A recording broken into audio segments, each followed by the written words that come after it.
لا الہ الا اللہ پڑھ لا الہ الا اللہ۔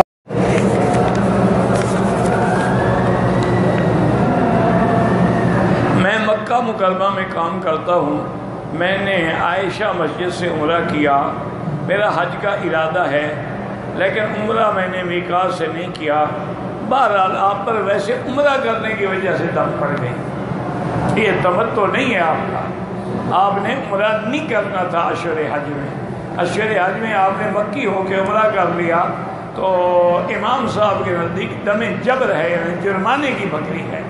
البتہ حنابلہ کے نزدیک گنجائش ہے، وہ کہتے ہیں حج کرے گا تو تمتع ہو جائے گا۔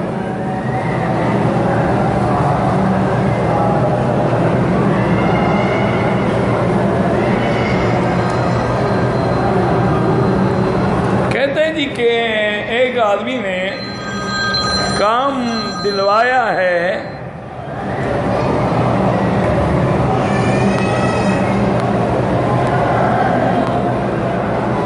تو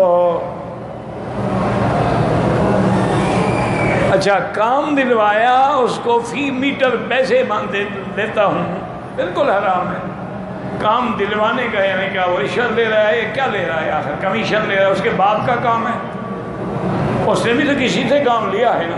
ہاں وہ کام مثال کے طور پہ میں ٹھیکیدار ہوں، میں نے 10 ریال فی میٹر کام کا ٹھیکہ لے لیا، اب میں اگلے آدمی کو 8 ریال میں دے رہا ہوں، کوئی بات نہیں، لیکن یہ نہیں کہ کام تو کمپنی کا ہے، میں درمیان میں اپنا کمیشن بنا رہا ہوں، وہ حرام ہے۔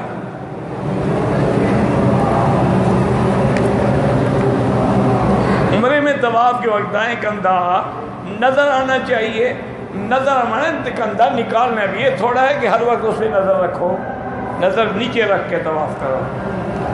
کندھا کوئی بھی لے جائے گا، فکر نہ کرو، رہے گا تمہارے ساتھ۔ کندھا ننگا کرنا ہے، کندھا پہ نظر نہیں رکھنی ہے۔